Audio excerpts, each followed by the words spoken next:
Hello! అందరికీ నమస్కారం. ఈసారి వీడియోలో 60 సంవత్సరాలు పూర్తి చేసుకున్న అక్కినేని నాగేశ్వరరావు గారి సినిమాల గురించి మాట్లాడుకుందామండి. అంటే 2025లో 60 సంవత్సరాలు పూర్తయిన సినిమాలు. అంటే 1965లో విడుదలైన సినిమాలనమాట. అక్కినేని నాగేశ్వరరావు గారు 1965లో 4 సినిమాలు రిలీజయ్యాయి. అందులో మొట్టమొదటిగా రిలీజయిన సినిమా 'సుమంగళి'. ఈరోజు 'సుమంగళి' గురించి మాట్లాడుకుందామండి. 'సుమంగళి' చిత్రం 1 జనవరి 1965న రిలీజయింది. ఆదుర్తి సుబ్బారావు గారి దర్శకత్వంలో అక్కినేని నాగేశ్వరరావు గారు, సావిత్రి గారు ముఖ్య పాత్రల్లో, Venus pictures and Ashok movies banner మీద గోవిందరాజన్ గారు నిర్మించారు ఈ చిత్రాన్ని. ఈ చిత్రం ఇప్పటికి 60 సంవత్సరాలు పూర్తి చేసుకుందనమాట. పోతే 1962లో వచ్చిన 'శారద' అనే తమిళ చిత్రానికి ఈ చిత్రం రీమేక్. అక్కినేని నాగేశ్వరరావు గారు, సావిత్రి గారు ప్రధాన పాత్రధారులు అనుకున్నాం కదా! అలాగే వరలక్ష్మి గారు, జగ్గయ్య గారు కూడా ఇతర ముఖ్య పాత్రధారులు ఈ చిత్రంలో. తర్వాత ఈ చిత్రానికి సంగీతం మామ కెవి మహాదేవన్ గారు అందించారు. ఇందులో మొత్తం 7 పాటలున్నాయి. పాటలన్నీ హిట్ సాంగ్సే ఈ చిత్రంలో.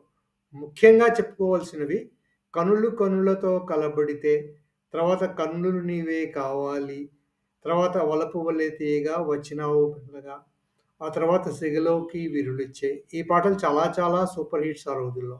ఈ పాటలు మొత్తం సూపర్ హిట్ సాంగ్స్‌గానే చెప్పుకోవచ్చు 'సుమంగళిలో'. తర్వాత ఈ చిత్రం కెఎస్ గోపాలకృష్ణన్ గారి కథకి ఆత్రేయ గారు మాటలందించారు. అంటే ఇది ఆత్రేయ, అక్కినేని, ఆదుర్తి, సావిత్రి గారుల సినిమా అనమాట. పిఎల్ రాయ్ గారు ఛాయాగ్రహణం అందించారు ఈ సినిమాకి. అందుకే అక్కినేని నాగేశ్వరరావు గారిని, సావిత్రి గారిని ఈ సినిమాలో చాలా అందంగా చూపిస్తారు పాటలన్నిట్లో కూడాను. తర్వాత కథలోకొస్తే ప్రొఫెసర్ విశ్వం, ఆయన కుటుంబం, తల్లి విశాలాక్షమ్మ, చా వరలక్ష్మి గారు వేశారు ఆ పాత్ర. చెల్లెలు ఉమ, వాసంతి గారు వేశారు ఆ పాత్ర. ఆయనేమో శ్రీహరిరావు గారు, గుమ్మడి గారి పాత్ర. ఆయన కాలేజీలో పనిచేస్తూ ఉంటారు. శ్రీహరిరావు గారి కుమార్తె ఆహ్, శారద. అది సావిత్రి గారి పాత్ర. ఆవిడ విశ్వం గారికి శిష్యురాలు క్లాస్‌లో అనమాట. ఆయన ప్రొఫెసర్ విశ్వం, శారద ప్రేమించుకుంటారు. కానీ తండ్రి గారికి అది ఇష్టం లేదు. అది ఆయన ఒప్పుకోరు. కాలేజీ ప్రిన్సిపాల్ నాగయ్య గారు చెప్పినా కూడా ఆయన వీరి పెళ్ళికి ఆమోదించరు. అంచేత వీరు పెళ్లి చేసుకొని వారి స్వగ్రామానికి వెళ్ళిపోతారు. ఇక్కడ ఉద్యోగానికి విశ్వం రిజైన్ చేసేస్తాడు. అక్కడ విశ్వం తన స్వంత ఊర్లో ఇంకో కాలేజీలో చేరతాడు.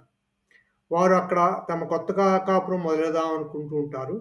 ఆ సమయంలో విశ్వానికి తను జాయిన్ అయిన కాలేజీలో యాక్సిడెంట్ అవుతుంది. ఆ యాక్సిడెంట్ వల్ల తెలిసిందేంటంటే విశ్వం తర్వాత సంసార సుఖానికి పనికి రాకుండా పోతాడు.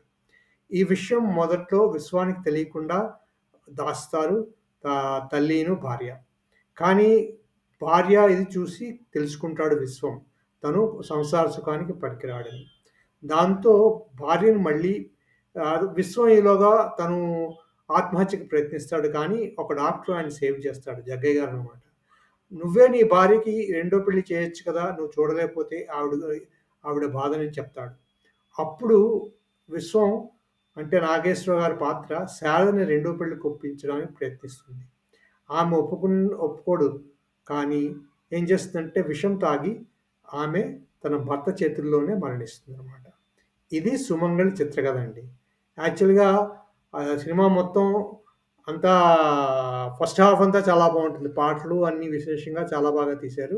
సెకండ్ హాఫ్ వచ్చేసరికంతా ఇది మెలో డ్రామా మొత్తం మరి. విషాదాంతం. అదొక ఇదనమాట ఈ సినిమాకి. కానీ ఈ సినిమా అక్కినేని, ఆదుర్తి, ఆత్రేయ, సావిత్రుల మహిమనుకుంటాను. హిట్ అయిపోయి 7 కేంద్రాలు పైగా 100 రోజులు ఆడిందండి ఆ రోజుల్లోని. తర్వాత మనం చెప్పుకున్నాం కదా! ఇలాంటి పాత్రలు అక్కినేని నాగేశ్వరరావు గారికి, సావిత్రి గారికి కొట్టిన పిండే. అందుకని చెప్పేసి ఈ 2 పాత్రల్లోని వాళ్ళిద్దరూ జీవించేశారు ఈ సినిమాలో. అదండి ఆ రోజుల్లో 60 ఏళ్ల క్రితం వచ్చిన అక్కినేని సావిత్రి, ఆదుర్తి సుబ్బారావు, ఆత్రేయ గార్ల 'సుమంగళి' చిత్ర విశేషాలు.